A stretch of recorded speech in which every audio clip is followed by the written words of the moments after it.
পৃথিবীতে চাপের কাছে সবাই বিকৃত হয়। ইন্ডিয়া এমন একটা দেশ, যে দেশকে সামান্য স্বার্থ দিলে যে কাউকে বাপ ডাকবে।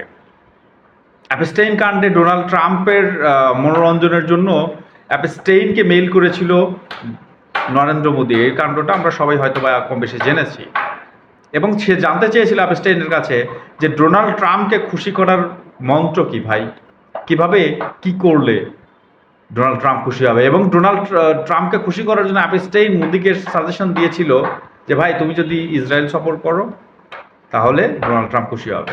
এখন একটা বিষয় আমরা দেখছি, দীর্ঘদিনের ব্যবসা, দশকের পর দশক ব্যবসা করছে রাশিয়া এবং ইরানের সাথে এই নরেন্দ্র মোদীর ইন্ডিয়া।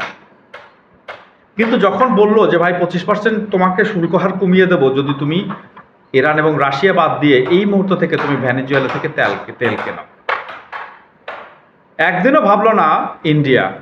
তারা সরাসরি বলে দিল হ্যাঁ ভাই আমরা তো রাজি, আমরা ভেনেজুয়েলা থেকেই তেল কিনবো, তুমি ভাই আমার উপর শুল্ক আরোপ যা করেছো সেটা একটু কমিয়ে দাও প্লিজ।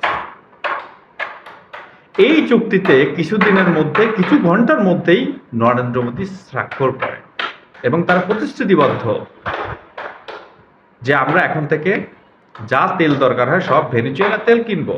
ভেনেজুয়েলার কোন তেল? যে তেল আমেরিকা লুট করতেছে, ভেনেজুয়েলার জাতীয় সম্পদ লুট করে ভারতের কাছে বিক্রি করতেছে, আর সেটা কিনতেছে ভারত। তাহলে গণতন্ত্রের স্তবক দেওয়া পৃথিবীর সর্ববৃহৎ গণতান্ত্রিক দেশ ভারত, গণতন্ত্রের স্তবক তাদের প্রতিবেশীদেরকে কিভাবে দেয়?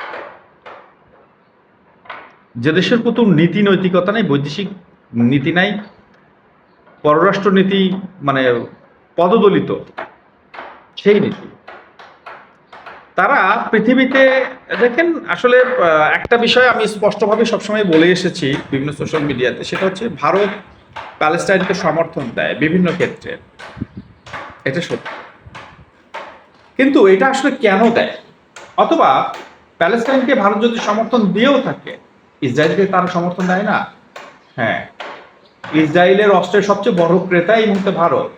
এবং পাকিস্তানের সাথে ভারতের যে যুদ্ধ হলো, সেখানে ভারত পাকিস্তানের উপর যে ড্রোন অ্যাটাক করে, সেই সমস্ত ড্রোন কিন্তু সরবরাহ করে ইসরায়েল।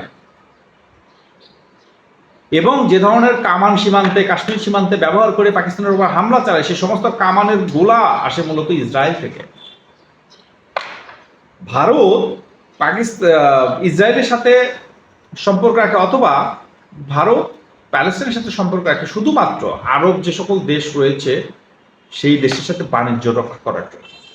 যেমন আপনি ধরে নেন দুবাই, সৌদি আরব, মালয়েশিয়া, এই সমস্ত দেশগুলোতে সবচেয়ে বেশি শ্রমিক সরবরাহ করে ভারত। এছাড়া সংযুক্ত আরব আমিরাত অর্থাৎ দুবাইতে সবচেয়ে বেশি ব্যবসায়িক এবং মানে সেকেন্ড হোম তৈরি করেছে ভারতীয়রা। ভারতের নায়িকা, রাজনৈতিক ব্যক্তিত্ব সবার বাড়ি কিন্তু ভাই দুবাইতে আছে, ফ্ল্যাট কিনে রাখছে, ঠিক আছে। সুতরাং এই যে প্যালেস্টাইনকে যদি সমর্থন না করে, এই সকল ভারতীয়কে কিন্তু মালয়েশিয়া বের করে দেবে, সৌদি আরব বের করে দেবে, ওই সংযুক্ত আরব আমিরাত বের করে দেবে, যে কারণে এই সকল ভয়ে তারা প্যালেস্টাইনের সাথে উপর সম্পর্ক রাখতে বাধ্য হয়েছে, মন থেকে নয়। মন থেকে তারা চায় প্যালেস্টাইন ধ্বংস হয়ে যাক, ইসরায়েল মুক্তি পাক। এবং ভারতীয়রা স্পষ্টভাবেই বলে দেয় ভারত মাতা কি জয়, ইসরায়েল মাতা কি জয়। অনেকবারই কিন্তু আমরা দেখেছি যখন গাজা যুদ্ধ শুরু হয় তখন এই ধরনের অনেক ভারতীয় এই কথা বলে। এবং সর্বশেষ একটা বিষয় বলেন, মুসলমানদের ভারত শত্রু কেন তারা?